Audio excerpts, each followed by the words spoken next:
Fala pessoal, hoje a gente vai ter uma videoaula de ATLS, de atendimento inicial ao trauma. Eu vou fazer um vídeo corrido, porque esse vídeo vai ser um vídeo longo, vai ser o XABCD do trauma, vai ter avaliação secundária, trauma torácico, trauma abdominal, trauma raquimedular, trauma crânioencefálico, trauma na gestante, trauma no idoso. Então, eu vou fazer vários cortes, mas também vou fazer essa videoaula corrida para quem tiver interesse de ver junto todos os traumas. E também eu vou fazer separado em cortes, especificamente de cada vídeo. Então é isso, talvez você esteja vendo um corte ou ele inteiro, mas beleza. Então, agora a gente vai começar com o atendimento inicial ao trauma. A gente vai ver agora inicialmente o XABCD do trauma. Beleza, inicialmente, a gente vai fazer a avaliação primária. Antes de tudo, a gente vai colocar o EPI, a gente vai aquecer a sala 27 graus e para prevenir hipotermia, e além disso, a gente deve cobrir o paciente também. Depois a gente verifica os materiais para qualquer procedimento, drenagem, a gente verifica os materiais, tudo certo. Chegando no paciente, a gente faz o MIST, né, que é um mnemônico para M de mecanismo do trauma e de injúrias encontradas no paciente, S de sinais e sintomas, T de tratamento pré-hospitalar, aqui está escrito errado, mas releve, e também é necessário perguntar se teve sangue no local. Depois disso, rapidamente, a gente pede o MOV, né, que a gente pede a PA, o ECG, o oxímetro, 2 acessos calibrosos, um pro sangue e um pro ringer lactato, que é a primeira escolha, né, se não tiver ringer, a gente vai no soro fisiológico, tipagem sanguínea e prova cruzada, beleza? Depois disso, a gente pode ir pro Glasgow, como a gente sabe, né, o Glasgow é o D, né, no XABCD, mas muitas indicações que é interessante fazer logo no início, porque pode ser que seja necessário entubar o paciente ao decorrer do atendimento. Talvez seja necessário entubar o paciente no A, enquanto você estiver no A. Daí, como é que você... E pra entubar, você tem que medicar o paciente, né? Fazer a sedação com succinil com A. E daí o paciente vai ficar inconsciente, como é que você vai fazer o Glasgow depois, né? Então é interessante a gente começar fazendo o Glasgow logo no início. O Glasgow, basicamente, a gente avalia o nível de consciência do paciente.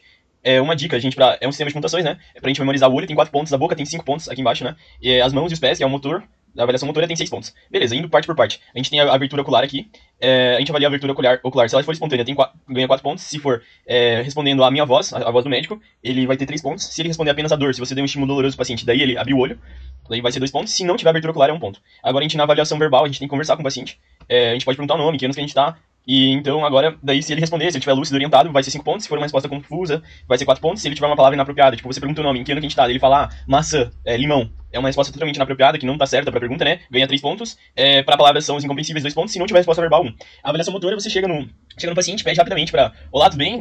Segura a cabeça, né? Depois a gente vai acabar conversando disso, na hora que você for conversar com o paciente, segura a cabeça dele pra ele não ter uma movimentação, uma resposta exagerada que pode vir a machucar o paciente. Então segura a cabeça dele e faz esse comando de voz, olá, qual é o seu nome? E mexe o pé.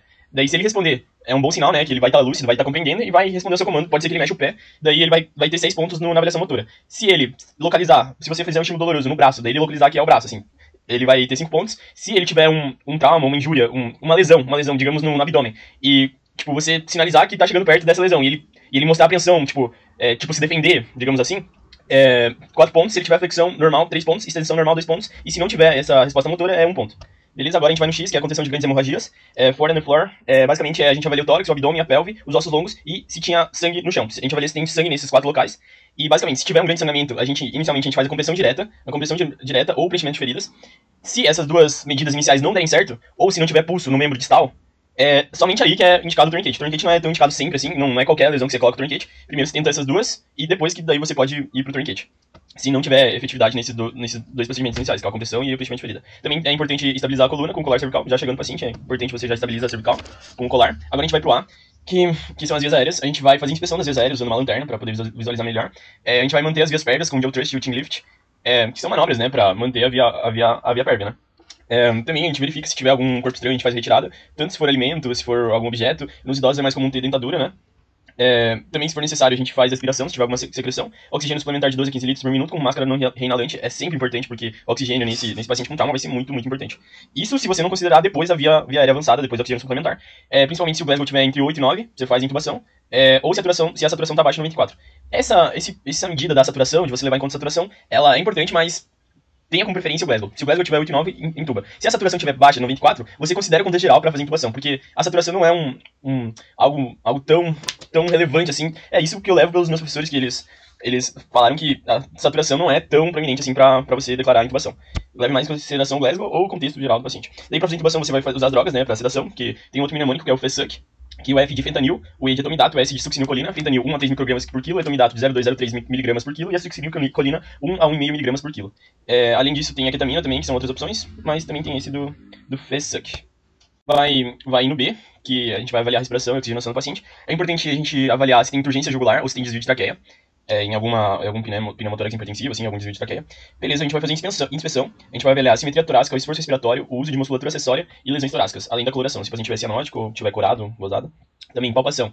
Na palpação é muito importante a gente perceber a temperatura, se tem expansão, se tá boa a expansão, se tá bilateral, a gente perceber a umidade da pele, se tiver lesão em arcos costais e se tiver enfisema subcutâneo também. Na percussão, no normal, a gente vai ver som claro pulmonar atimpânico, na alterada a gente pode ver ou timpânico, ou hipertimpânico ou um som maciço. Timpânico, pneumotórax, o som maciço pode indicar um hemotórax, e hipertimpânico já vai ser um pneumotórax agravado já, né, e pode ser hipertensivo até.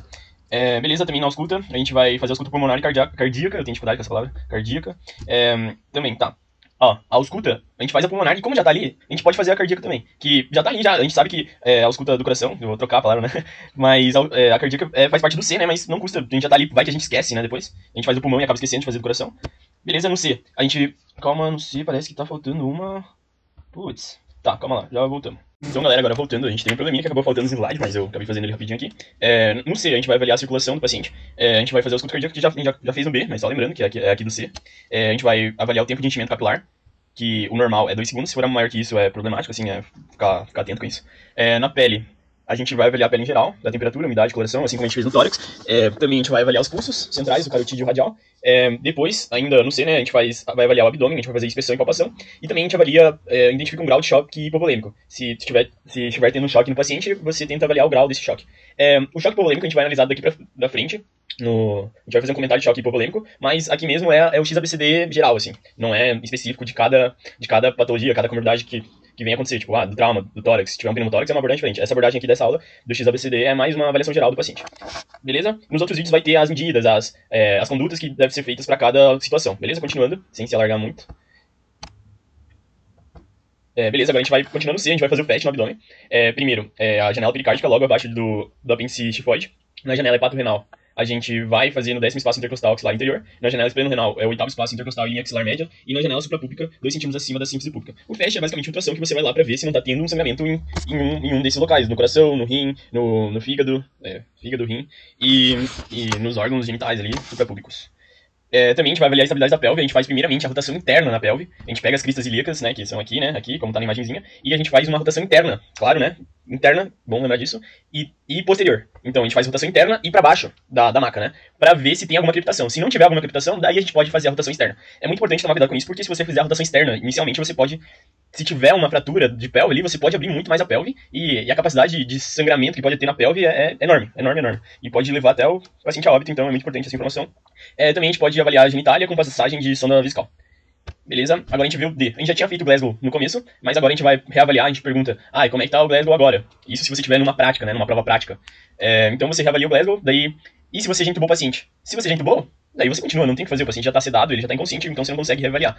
Mas se você tivesse reavaliado antes de entubar ele, aí é importante. Por isso é importante levar em consideração fazer o Glasgow lá no início. Se o paciente descompensou está inconsciente, também leva em consideração o Glasgow inicial, e é isso. Beleza, na exposição, a gente vai avaliar os membros superiores e os membros inferiores, né, descobrindo a coberta que você colocou para evitar a hipotermia, né. A gente também vai avaliar o dorso do paciente, fazendo rotação em monobloco. É sempre importante lembrar que essa rotação você faz em 3 pessoas, né, é uma vida perfeita, né, nas melhores condições, né. A gente sabe que nem sempre tem essas condições, mas teoricamente é para fazer em 3 pessoas, 2 pessoas segurando uma pessoa no tronco, outra pessoa nas pernas e outra pessoa estabilizando a cervical, o pescoço, né. Também a gente inspeciona e palpa a coluna, depois dessa rotação, e a gente continua prevenindo e controlando a hipotermia. No final, agora, a gente vai fazer encaminhamento e a reavaliação, quantas vezes forem possíveis, do Glasgow, do físico, se tiver algum sangramento. Daí, se tiver assim, um pneumotórax, você chama o cirurgião geral, pede uma avaliação dele, pode chamar o neurocirurgião, em outros casos. Se tiver trauma na gestante, chama o obstetra. Daí você também encaminha para o hospital especializado. Aqui tá em Queimados, que é um exemplo, né? Um exemplo. E antes disso, você tem que ligar para a central de regulação ali para pedir uma vaga. E também para fazer o encaminhamento, né? E também pedir uma vaga em UTI. Beleza, obrigado, galera. Essa foi a aula de XABCD. Agora, a gente vai continuar com as outras aulas, mas agora um cortezinho aqui pra fechar essa aula de XABCD. E quem quiser continuar com a gente aqui nos outros traumas, é super bem-vindo e muito obrigado. Valeu, galera. Até logo. Então, pra quem decidiu continuar aí, quem tá no foco aí, brincadeira, mas é isso. Fala, galera, agora a gente vai ter uma aula de ATLS, né, pra uma possível prova prática que vocês venham a ter aí. A gente vai fazer um comentário rápido da avaliação secundária, que a gente leva mais em consideração como importância da avaliação primária do XABCD, e a avaliação secundária, basicamente, a gente vai fazer o SAMPLA, que é o S de sinais vitais, o A de alergias, M de medicamentos no idoso, P de passado médico e L de última alimentação e A do ambiente. Beleza, esse daqui, algumas coisas você pode perguntar para algum familiar, se o paciente estiver inconsciente já, se estiver em tratamento aí, continuando, pode perguntar pro familiar. Essa avaliação secundária é um momento mais tranquilo, mais calmo, né? A primária que é mais urgente, assim. E também sempre continuar avaliando, reavaliando cabeça, face, a coluna cervical, pescoço, tórax, abdômen, pelve, membros e dorso. O tórax, abdômen, pelve, lembrando que se fazem parte de, se tiver um sangramento nesses locais, é bem importante ficar atento. Então, galera, isso foi a avaliação secundária, foi bem rápido, só um comentário. Agora a gente vai pro choque hipovolêmico. Primeiro, é importante a gente saber avaliar os graus do choque hipovolêmico. Né? Tem 4 graus, classe 1, classe 2, classe 3, classe 4. Basicamente, dá pra levar em consideração aqui a frequência respiratória, a frequência cardíaca. E o que eu mais levo em consideração é isso. Cardíaca, respiratória e a perda sanguínea também. Dá pra levar em consideração. Beleza, então, no grau 1 a frequência cardíaca vai ser menor que 100, no grau 2 vai ser acima de 100 a frequência cardíaca, 100 batimentos por minuto. No grau 3 vai ser acima de 120 batimentos. E no grau 4, acima de 140 batimentos por minuto. Também, obviamente, leva em consideração os outros termos, né, como a pressão arterial, mas normalmente vai estar diminuído se for um choque hipovolêmico, né. E a frequência respiratória de 15 a 20 no grau 1, de 20 a 30 no grau 2, de 30 a 40 no grau 3, e acima de 30 ou acima de 40 em outras referências, né. A frequência respiratória acima de 40 também indica o grau 4. Pessoal, essas normas são mais para as provas teóricas, né, pra, tipo, obviamente, que na sua prática você vai prestar atenção nisso, mas, tipo, nesses dados de, tipo, 20, 30, 40, sabe, de frequência respiratória, sabe, esses dados, sei lá, me lembra mais a prova teórica ou a prova prática, assim, se estiver no papel ali do paciente inicial ali, antes de você entrar na sala da prova prática, vai ter esses dados que pode mais induzir já pra sua cabeça de qual grau que é o choque hipovolêmico. Beleza? Também é interessante aqui o estado mental, ansioso, confuso, letárgico, e é isso. Agora, no choque hipovolêmico, é importante a gente identificar o grau do choque, que a gente identifica, levando em consideração esses dados, o grau 3, em questão de conduta, né? Se for um choque hipovolêmico, o grau 3, a gente pediu, né? No XABCD a gente pede a tipagem sanguínea, o teste cruzado, né? Daí se tipo, saiu o resultado e for um choque grau 3, saiu o resultado de tipagem sanguínea, a gente faz a conduta com reposição sanguínea com a bolsa tipo específico. Você faz a reposição sanguínea com o tipo específico do sangue do paciente. Se ele é A, você faz com A, se ele é B, você faz com B. Se for grau 4, você faz com bolsa O negativo, imediatamente saindo o resultado da bolsa específica. Basicamente, se for grau 4, você dá O negativo de sangue. Se demorar muito para sair, você não tiver ainda a tipagem sanguínea específica do paciente, você pode também, se for urgente ali, você faz com um O negativo também, que é isso. Lembrando, né, que essas bolsas de sangue, você vai pedir um por um, que vai ser na proporção 1, que é um de hemácia, um de concentrado de plaquetas e um de plasma fresco. É bem importante e é elegante dizer, né, que pedir esses elementos sanguíneos aquecidos, né, que vai vir tudo na bolsa, né, de sangue, um só. Beleza. Atualmente tem se discutido também a bolsa total para transfusão. Se não, isso é uma discussão, né, que se não é melhor fazer só o concentrado de plaquetas com plasma fresco, com hemácia, sabe? Não fazia a bolsa total, né? Eu não tô tão por dentro dessa discussão, mas é só um comentário. Então o choque hipovolêmico foi um comentário aí, basicamente o grosso é o XABCD e são essas condutas que você avalia no choque que você faz no choque hipovolêmico. Além de você identificar o choque, né, que você identifica com essa tabela. Então é isso de choque hipovolêmico, galera, só passando à frente. Agora a gente vai ver trauma abdominal. Galera, trauma abdominal é a mesma coisa. Trauma abdominal é basicamente o XABCDE que você vai ter lá. O trauma abdominal, basicamente, você vai fazer o FAST e se tiver algum trauma, você chama o cirurgião ou encaminha, né? Não tem nada novo no trauma abdominal. Você basicamente vai fazer o FAST e avaliar o C se tiver algum sangramento, né, grave. Então é isso. Passando à frente, agora a gente tá no trauma abdominal, agora é trauma torácico, a gente vai ver. Então, trauma torácico, a gente vai ver a especificidade do trauma torácico, né? Uma vez a mais dizendo, né, que o grosso, o principal que você deve saber, o mais importante, se tiver algo que você tiver que aprender, você faz o XABCD. Agora, a especificidade do trauma torácico. No hemotórax, na percussão, você vai perceber uma maciez torácica, né? O som vai sair maciço, né? Daí, a partir disso, sua conduta vai ser drenagem em selo d'água, que vai ser no quinto espaço intercostal, na linha axilar anterior. E esse daqui é o tamanho do tubo, né? Tamanho do dreno, que pode ser de 20 a 32. No pneumotórax hipertensivo, você vai verbalizar que está tendo um choque obstrutivo, né? Por essa obstrução, pelo aumento da pressão ali das vias sanguíneas, ali das veias, vai acabar gerando um choque obstrutivo, né? Basicamente, no exame físico, você vai perceber um som hipertimpânico e o pneumotórax simples não vai ter alterações tão grandes, mas você também faz o dreno posteriormente do pneumotórax simples e no hipertensivo também, você faz a drenagem sempre. Beleza, no pneumotórax hipertensivo a gente vai ver a turgência jugular e desvio de traqueia, se tiver um grau avançado, né, desse pneumotórax, né? E além disso, os sinais de choque. Daí, qual que é a conduta? Fazer a toracocentese, né? Fazer a toracocentese de alívio e depois drenar, né? Como tinha dito, fazer a drenagem de selo d'água da mesma forma que a gente passa intercostal, na linha axilar anterior e ligeiramente anterior à axilar média, com uma Bocate 14 e a toracocentese, né? Daí isso, essa toracocentese de alívio. Beleza, se for um pneumotórax aberto, você pode fazer o curativo de 3 pontos estéreo, mais o dreno de tórax no quinto espaço intercostal, né? Essa interrogação no curativo de 3 pontos é que ele vem sendo cada vez mais discutido, que a indicação dele, né, vem sendo mais contestada, né? Com o tempo não está sendo tão afirmado, né, nas aulas, assim, que o curativo de 3 pontos, a eficácia dele mesmo, né? Mas se continua com o dreno de tórax. O tamponamento cardíaco vai ter a tríade de Beck, que vai ter uma ausculta abafada, uma hipotensão ou aumento da pressão venosa, e junto com turgência jugular e o FAST positivo. No FAST positivo ali na avaliação da janela pericárdica, né?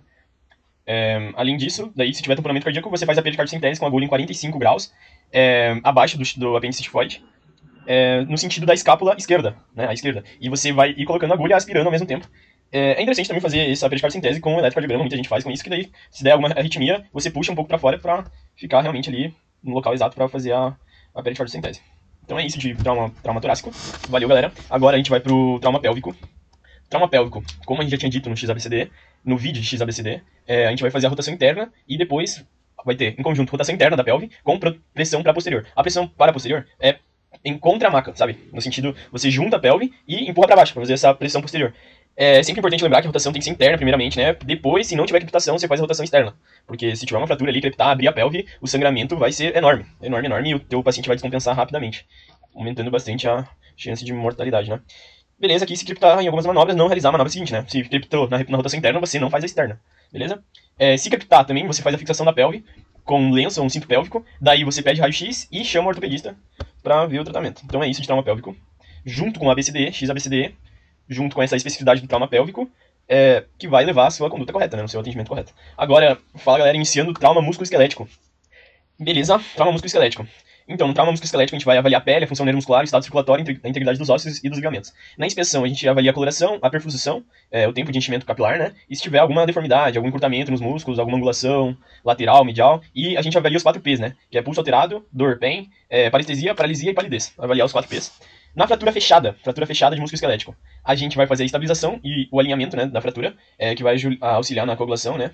E reduzir somente se tiver um pulso distal ausente, né? Ou alguma luxação de alguma articulação.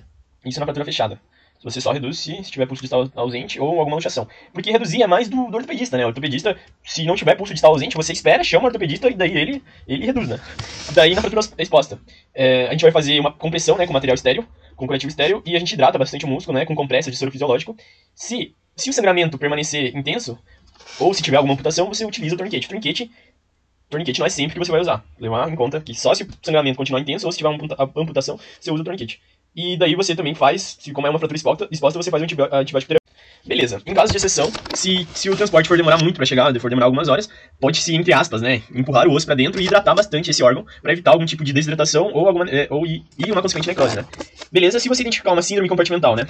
Síndrome compartimental, basicamente o paciente está sentindo muita dor, e essa dor não melhora com corticoide, não melhora com nada, isso indica bastante uma síndrome compartimental, né? Daí, nisso, você chama o ortopedista e solicita uma fasciotomia para reduzir essa pressão interna, né, do músculo. E também, se tiver síndrome de esmagamento, você vai administrar ringer lactato, bem forte, agressivamente ali o ringer, para hidratação, né? E para fazer a proteção renal, para não ter insuficiência renal aguda. E também uma sonda vesical é interessante para avaliar algum tipo de lesão renal ou alguma outra alteração.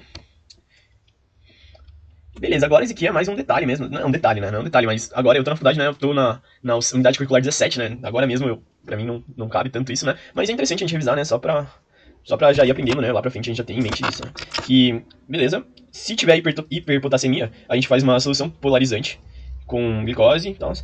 E junto um glucanato de cálcio, Sorcal 30 gramas, a gente pode fazer a nebulização de salbutamol. Não é que a gente pode fazer, a gente faz, né? A gente faz essas condutas aqui. Isso aí é só uma forma que eu tô falando, né? Daí a gente faz o bicarbonato de sódio também, 8,4% endovenoso. E chama o ortopedista e pede um raio-x. Agora, fechando isso, a gente vai pro trauma crânioencefálico. No trauma crânioencefálico, a gente faz a proteção de via aérea e a hiperventilação. A proteção de via aérea e a hiperventilação. Basicamente é pra gente reduzir a pressão intracraniana, para evitar algum tipo de herniação ou evitar hipoxigenação, né, do cérebro. Nesses casos, é importante levar em consideração que no trauma crânioencefálico você pode permitir uma frequência cardíaca mais elevada, né? Não é frequência, é a PA. Você pode deixar uma hipertensão mais tranquilamente, né? Não fazer tão alta essa hipertensão, né? Mas para poder chegar o sangue no cérebro, né, para fazer a oxigenação correta, né, porque se tiver uma hipotensão, o que o paciente com trauma crânioencefálico não pode ter é uma hipotensão, que daí já não vai chegar sangue no cérebro, vai ter uma hipoxigenação do cérebro e daí vai descompensar totalmente, né. Além disso, a gente faz uma estabilização e palpação da coluna, a gente calcula o Glasgow e verbaliza o Glasgow.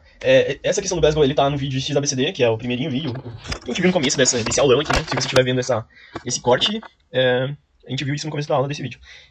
Também a gente avalia a pressão intracraniana, a gente questiona, né, se teve algum uso de álcool, alguma droga, um anticoagulante. A gente vai avaliar, investigar se tem amnésia, algum sinal de lateralização, se tiver nistagmo, alteração pupilar, midrise, miose, se tiver visão dupla. Também alguns sinais que são indicativos que teve uma fratura de crânio, que são epistaxe, otorreia, paralisias, parestesias, né, formigamentos, sinal do Washington, né, que são essas olheiras, né, essas olheiras prominentes, né, que é acúmulo de sangue, né, e o retroauricular também. No trauma crânioencefálico, TCE, a gente vai solicitar uma tomo de crânio, daí, avaliando a tomografia, a gente vai poder avaliar a lesão focal, né? Daí, se no anatomo tiver uma lesão que lembra um limão, né, que é mais arredondada assim, a gente pode perceber que essa lesão está localizada na epidural. Daí, se tiver um formato mais alongado, assim, lembrando uma banana, é uma lesão subdural, beleza? E também, na lesão difusa, vai ter conclusões, uma contusão múltipla e uma lesão hipóxica ou isquêmica, beleza? Na classificação do TCE, a gente vai avaliar ele em leve, moderado e grave, a partir do Glasgow, né? Vai ser um TCE leve se for o Glasgow entre 13 a 15, e a pressão intracraniana de 10 a 20, você vai observar e vai em casa, né? Beleza, no TCE moderado, o Glasgow vai estar entre 9 e 12, o PIC vai estar, a pressão intracraniana acima de 20, e você interna e reavalia de 2 em 2 horas. Se tiver um TCE grave, esse Glasgow vai estar entre 3 e 8, a PIC vai estar maior que 40, e a ventilação, né? Daí você faz a mesma coisa, né? Você interna e fica reavaliando. E além de chamar o neurocirurgião, né? Beleza, esse foi o trauma crânioencefálico. Agora a gente vai iniciar o trauma raquimedular. Beleza? O trauma raquimedular é um pouquinho longo, né? Pelo menos aqui nos meus slides que eu acabei fazendo, né? Beleza? Beleza. Se você, caso vier a suspeitar uma lesão medular por algum mecanismo de trauma, algum outro motivo, você vai segurar a cabeça do paciente antes de perguntar alguma coisa. Vai que ele leva um susto, assim, né? Ele faz um movimento brusco, daí essa lesão medular que você estava achando que ele ia ter, daí ele vai ter uma lesão completa. Daí se ele virar a cabeça fortemente, assim, daí se ele tiver uma lesão na cervical, aí vai agravar bastante o caso, né? Então é sempre importante lembrar de segurar a cabeça quando você for conversar alguma coisa com o paciente. Você faz estabilização cervical com colar cervical, né? Chegando, o paciente já coloca o cervical. Você faz a palpação no cervical. Beleza? Daí você avalia se tiver uma crepitação, né, que é indicativo de trauma. E a dor, tipo, não é tão confiável, mas também pode ser indicativo de algum trauma na cervical. Sempre que você for avaliar o dorso, você faz a movimentação em monobloco. Daí você vai avaliar os dermátomos, né, os tratos, durante a avaliação do Glasgow também. Que daí você vai falar, né, no Glasgow você fala, né, na avaliação motora, mexe o pé pra mim, paciente. Daí se ele mexer o pé, quer dizer que os tratos eles estão preservados, né. Mas se tiver, o paciente não mexe o pé, daí pode ser um indicativo, né, de uma lesão medular, que daí ele não consegue mais ter a movimentação das pernas, né. E se não mexer o pé, daí você vai subindo, né, daí você pede pra, mexe a coxa, né, mexe o braço, pra você ir conseguindo avaliar o nível dessa lesão, né. Daí basicamente, a gente vai ter os níveis de C5, C6, C7, C8. C5 é no ombro, né, se ele tiver a sensibilidade ali, né, e a movimentação, C5. Se tiver uma lesão em C6, você testa com o primeiro quirodáctilo, que é o dedão. Se ele não mexeu o primeiro quirodáctilo, você provavelmente vai ter uma lesão em C6. Se tiver uma lesão em C7, daí você vai avaliar o terceiro, quarto quirodáctilos, que daí é os 3 dedos do meio. E se for C8, é o dedo mindinho, que é o quinto quirodáctilo. Daí, então, basicamente, ombro C5, dedão, faz o hang loose, assim. Esse daqui é o que muita gente fala, né? Fazer o hang loose. Primeiro, no ombro é C5, faz o hang loose. No dedão, você faz o hang loose e olha pra ele. Você tá em casa, olha pra ele. O dedão é o C6, os 3 dedos do meio são o C7, e o dedo mindinho do hang loose ali é o C8, né? É a C8. E a partir daí você consegue avaliar o nível da lesão.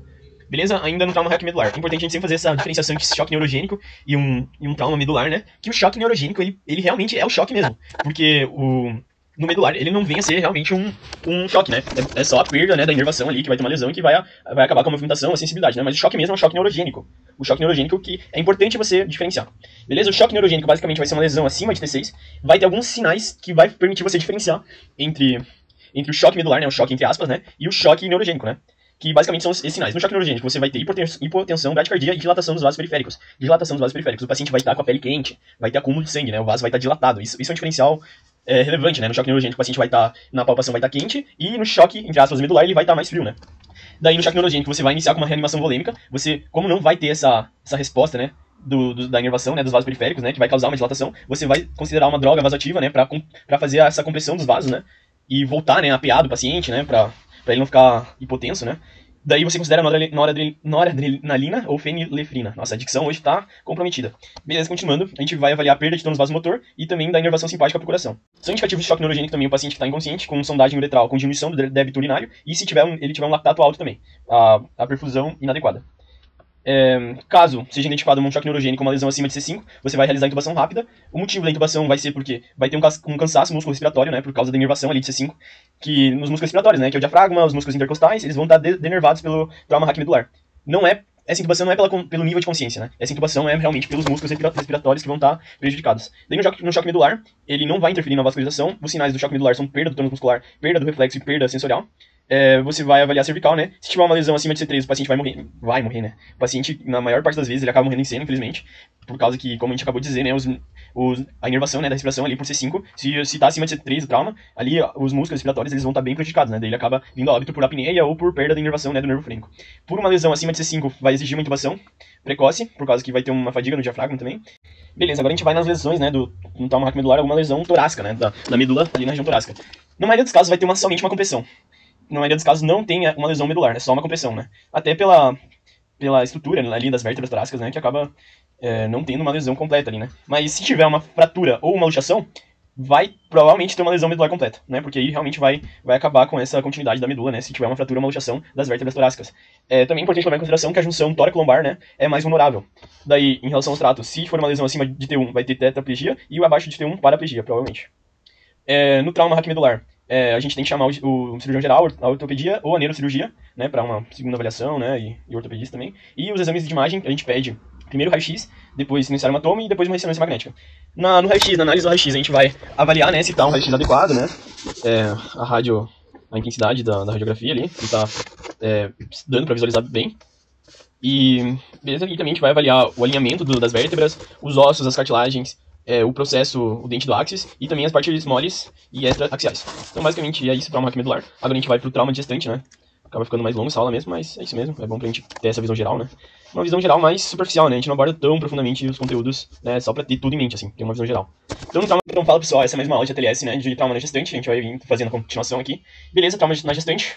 Beleza, no trauma gestante, a gente vai posicionar a paciente em decúbito lateral esquerdo ou fazer o deslocamento manual do útero pra esquerda também. Ou também, né, não terceira opção, mas, tipo, tem que fazer, colocar um coxim do lado direito da tábua pra ter uma elevação de 15 centímetros. Por que a gente faz essas manobras, né, de deixar em decúbito lateral esquerdo, fazer o deslocamento manual esquerdo ou elevar a tábua com coxim? Pra aliviar a pressão que o feto faz na via cava inferior. Eu não sei se, dependendo, né, a nomenclatura de feto ou outra nomenclatura depende da idade gestacional, né.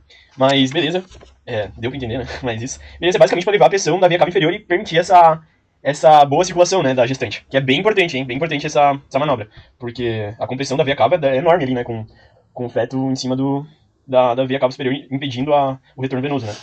Beleza, a gente também faz a expansão volêmica, porque o feto ele vai sofrer esses agravos, né, bem antes da gestante apresentar os sintomas de descompensação hemodinâmica, né, então a gente faz a expansão volêmica, também a gente faz a máscara no reinalente de O2, de 12 a 15 litros por minuto, até que a gente possa ter certeza que a placenta está íntegra. Beleza, na palpação, a gente vai palpar o tônus uterino, que é bem importante, tá, você fazer a palpação do tônus uterino, daí vai ter alguns sinais dependendo de cada perfil, cada tônus uterino, né. Então, caso tenha uma ruptura uterina, essa palpação vai tá mais hipotônica e não vai dar para palpar o fundo uterino. E vai ter uma posição anormal do feto e também vai ter uma facilidade maior para palpar os membros fetais. Já no descolamento de placenta, vai ter a tetania uterina, útero lenhoso, né, que basicamente vai ter uma hipertonia dessa placenta, né, da palpação ali do abdômen.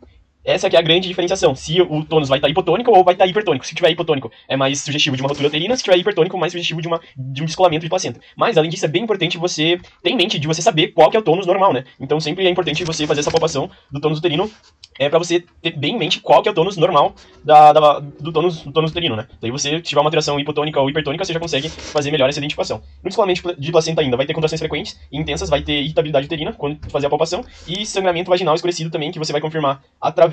Primeiramente, você vai confirmar fazendo a visualização, né, vaginal, ou, se necessário, você faz ultrassonografia e a ATC, né, a tomografia. Beleza? E ainda no sangramento vaginal, na pesquisa de sangramento vaginal, no trauma, que é a ATLS aqui que a gente tá vendo, a gente vai avaliar o sangramento externo, né, só com a visualização. Você não vai fazer um toque vaginal ou espéculo, apenas o GO vai fazer o toque vaginal ou especular, tá? Daí, o sangramento vaginal, ele pode ser por descolamento de placenta, mas nem todo descolamento de placenta vai ter sangramento externo. Daí, na ruptura de membrana, vai ter líquido amniótico positivo e ruptura da bolsa, né? Também é importante a gente fazer a pesquisa de sinais vitais fetais, que é o BCF e ultrassom, para você avaliar o batimento cardíaco fetal, né? Avaliar se está vivo, né? Esqueci isso que eu falei. E também é importante fazer a terapia imunoglobulínica, RH 300mg intramuscular, que é basicamente o anti-RH para as mamães que são RH negativo. Daí beleza, continuando, a gente vai fazer a pesquisa, é importante fazer a pesquisa de sinais vitais fetais, né, o BCF e ultrassonografia, para você poder avaliar os batimentos cardíacos fetais e também a posição, né, o posicionamento do feto ali, né. Também é importante fazer a terapia imunoglobulínica, RH 300mg intramuscular, que basicamente é o anti-RH, para as mamães com RH negativo, para evitar eritrobastose fetal. Beleza, daí a gente ainda vai fazer a avaliação secundária, o SAMPLA, principalmente tendo atenção em relação à última refeição. Também a gente chama o cirurgião geral e o GO. É importante a gente lembrar também que tem alterações fisiológicas normais na grávida, que a frequência cardíaca ela vai aumentar de 10 a 15 batimentos por minuto, e a PA ela tende a diminuir 10 a 15 milímetros de mercúrio, né? Daí a gente chama a GO, né? Se tiver disponível no local, você solicita transferência para regulação. Também algumas observações, que é importante anotar todos os medicamentos e as doses realizadas em cada momento. Se tiver algum sinal de violência gestante, é importante não ficar em silêncio, fazer as medidas necessárias com assistente social, né, essas coisas, conversar com a gestante, né. Sempre que for entubar, fazer as drogas, né, isso é de praxe, né, fazer a sedação. E pode fazer analgésico também. Beleza, mais algumas características, né, da gravidez. Na radiologia, no raio-x, na gestante. Pode fazer tomografia de abdômen incompleta no trauma, sem preocupação na gestante. E preocupação de radiação, assim, sabe, pode fazer tranquilo. Obviamente, sim, necessário, né? Daí, a dose máxima de radiação aceitável durante toda a gestação é de 5 rads, que basicamente eu não entendo muito bem esse nível de radiação, essa dose, né? Mas ok. Daí, beleza. O período de maior gravidade para o feto receber radiação é até 15 semanas, né? Que ali vai acontecendo a organogênese e o desenvolvimento do sistema nervoso central. E até 15 semanas você evita, né? Fazer raio-x, né? E tomo, né? E depois disso, se tiver o feto quase nascendo, já tiver com 8 meses, né? Ele é praticamente uma criança ali, né? Praticamente é como se você fosse fazer um raio-x em uma criança normal, né? Daí não tem tantas repercussões negativas, né? Beleza? E a dose de radiação ionizante associada às más formações congênitas são de 10 rads, né? Que é o dobro aqui da dose máxima da gestante. Beleza, e aqui a gente tem uma curiosidade, né? Só pra gente abster um pouco, né? As doses de radiação de cada exame, a tomografia de abdômen 0,026, o raio-x 0,004 e o raio-x de tórax 2 evidências menor ainda, né? Não entendo muito bem isso, né? Mas o que me vem entender é que é bem tranquilo fazer, porque é 5 rads a dose máxima, né? E cada exame tem décimos, milésimos dessa dose máxima, né? Então é isso, acho que a aula de trauma gestante é isso. Obrigado. Então agora a gente vai pro trauma no idoso, que é o último trauma, né? Daí depois dos procedimentos da TLS, né? Que a gente vai fazer a gente vai fazer uma revisãozinha, né, desse procedimento depois, que é só pra ter em mente, né? Beleza, voltando no trauma no idoso. Beleza, trauma do idoso. Os mecanismos mais comuns do trauma são quedas e fraturas, acidentes automobilísticos, algumas queimaduras e lesões perfurantes. Beleza, agora nas fraturas clássicas. As fraturas clássicas em geral são nas costelas, na bacia, no colo do fêmur, que daí pode ser tanto na transtrocantérica ou intertrocantérica. Os traumas clássicos já no idoso são traumas crânioencefálicos, né, que ele não tem esse reflexo de proteção com as mãos quando ele tá tendo uma queda, ou é muito lento, né? E também no idoso traumas de costela, na pelve, fratura de fêmur geralmente é causada por uma queda e não é uma consequência, né? E também é importante a gente, né, nesse atendimento no trauma do idoso, elevar o dorso do paciente em 30 graus para evitar uma broncoaspiração. Daí a gente faz essa elevação com o coxim. É importante a gente também lembrar da uroscopia, né? Fazer com atenção, né? Que se o idoso tiver uma dentadura, é importante fazer essa retirada da dentadura. As próteses já são mais fixas, né? Que daí algumas próteses não é possível fazer retirada. É importante também perguntar o nível prévio de consciência. E também questionar sobre algumas possíveis comorbidades, como diabetes, cardiopatias, perguntar se faz uso de algum medicamento, como beta-bloqueador, algum anticoagulante, antiagregantes plaquetários. Também está fazendo uso de algum beta-bloqueador, que daí a frequência cardíaca fica baixa e não sobe. Também é importante fazer retirada da tábua para evitar algumas ulcerações, se for possível, né, fazer essa retirada da tábua no momento. Também é importante ficar atento a alguma suspeita de maus tratos e não ficar em silêncio, fazer as repercussões necessárias, né, chamar assistente social, fazer a conversa com o idoso. Também conversar com o acompanhante, né, se tiver. Tem que fazer a avaliação se tiver história incompatível com o mecanismo do trauma. Também, se tiver um excesso de lesões em diferentes estágios de evolução. Se tiver vários hematomas, alguns iniciais, outros que já estão curando, isso é mais sugestivo de alguns suspeitos de maus tratos, né? Porque daí, vários hematomas, né, tipo, é mais provável, né? Entende-se mais que o idoso não... Tipo, mesmo ele tendo propenso a ter hematomas, é um sinal de alerta, né? Também é importante prestar atenção no acompanhante, né? Se ele agir de alguma maneira suspeita, como não deixar o paciente falar, né? O idoso, ele fala pelo idoso. Também o paciente que não quer deixar o idoso sozinho nunca com a equipe de saúde. Daí, nesses casos, é importante, como eu já disse, realizar o internamento desse idoso e chamar a assistente social, né, para fazer essa avaliação, né, dos maus tratos. Além disso, é importante que se levar em consideração as condições de higiene, as condições alimentares, a desnutrição, que também são considerados maus tratos, né. Se o paciente estiver ali se não tiver as suas necessidades ali, estiver sujo, com urina, fezes, né, não tiver esse cuidado pelo acompanhante, também é considerado, de certa forma, maus tratos. Também pode ser indicado colocar o colar cervical, porque o idoso, ele pode ter quedas devido à osteoporose e alguns achatamentos de vértebras, e beleza, também perguntar de avaliar alguma outra lesão que possa causar alguma distração, se tiver alguma dor intensa, né, em outro local. Então, basicamente, era isso do trauma do idoso. Então, pessoal, eu acabei acabando o vídeo aqui mesmo, pra não ficar tão longo, e eu fiz o procedimento, só que não ficou tão didático assim, porque eu não tinha preparado imagens muito boas assim. Daí, só com texto, assim, comigo falando, eu acho que não ficou tão legal assim. Então, fico para uma próxima, essa de procedimentos. Então, basicamente foi até aqui, né, a revisão do ATLS, né, revisão geral. Valeu aí quem assistiu tudo, muito obrigado. E tem algumas coisas, assim, que eu posso não ter explicado muito bem, mas o intuitivo era mais ter uma visão geral do tema e também no sentido de que eu pudesse falar e que me ajudasse a fixar também o conteúdo falando em algum vídeo. Mas é isso, muito obrigado e foi bem legal aí, brigadão, valeu, até logo.